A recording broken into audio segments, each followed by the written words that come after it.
And I got this series idea a short time ago when I woke up from a dream inspired by the late Mark Twain. After that dream, I thought, what if Mark Twain could produce podcasts from heaven? He might have some positive ideas on how we, the bottom 99%, might start leading the leaders with a Martin Luther King-style gentleness and determination. Here Now, America is episode 1 of the late Mark Twain, sharing his first 3 of 12 suggestions on how the people presently called the bottom 99%, presently occupying the geographic location we all agree to call these United States of America, might work locally and together to bring back a thriving middle-class economy for ourselves, our families, and our children.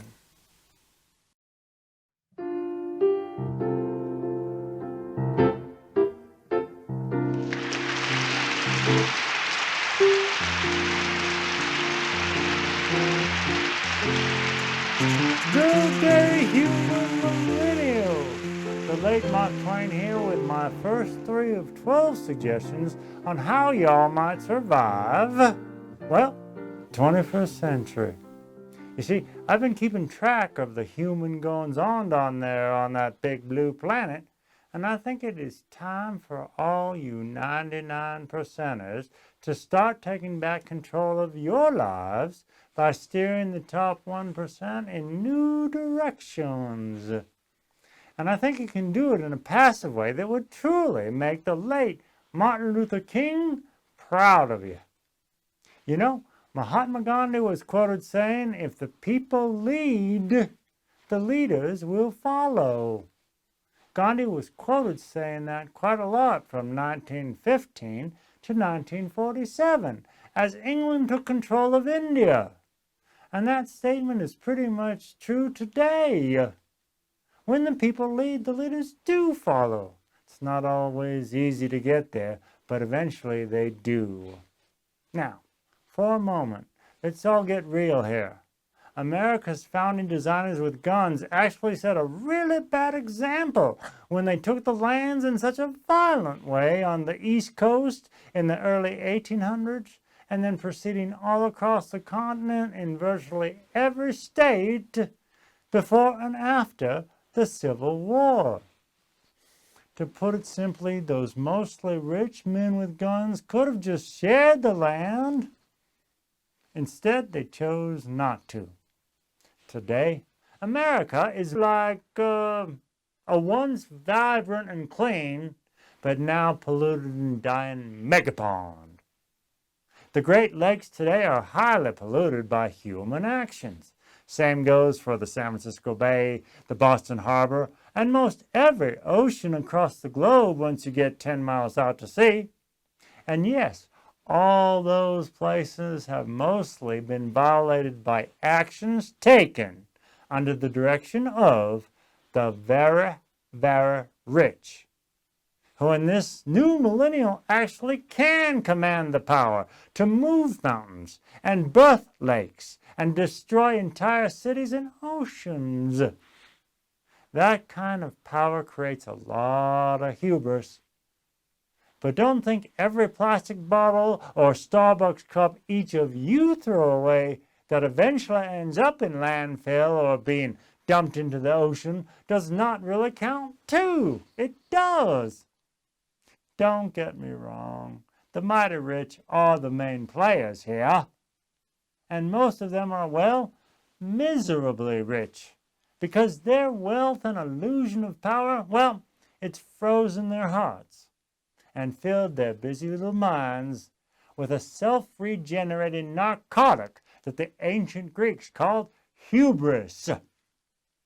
Put simple, hubris is the loss of mind and heart and soul that occurs when a human thinks they have become so powerful that they truly believe they are in fact God, or at least one of God's preferred and entitled chosen few.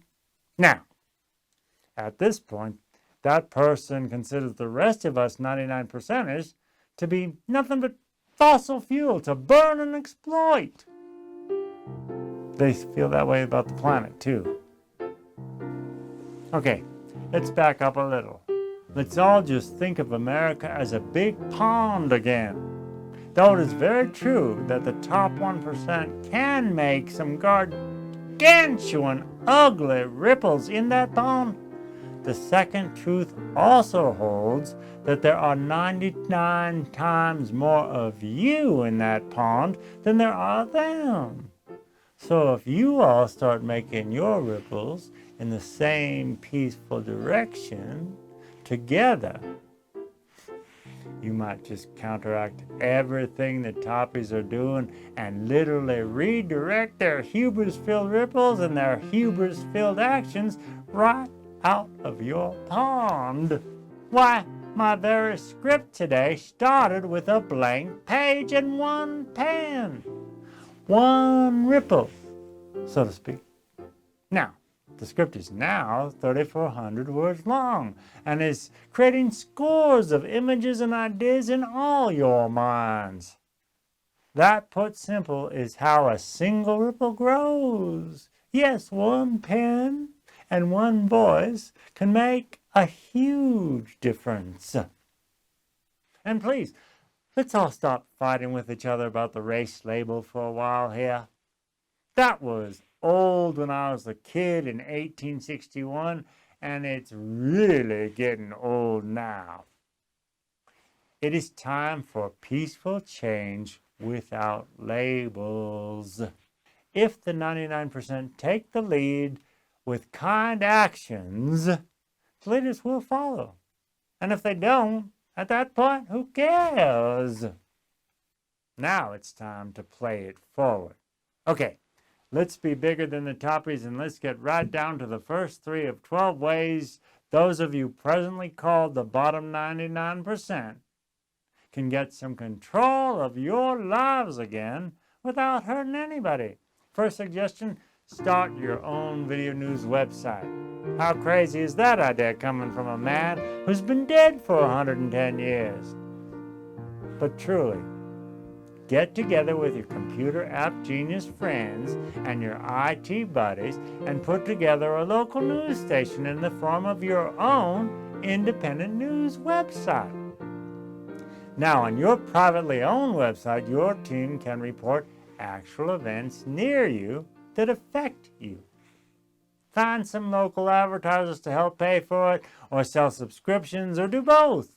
However, no national ads or political campaign ads ever. And build your station on your own website and not a Facebook page or Twitter.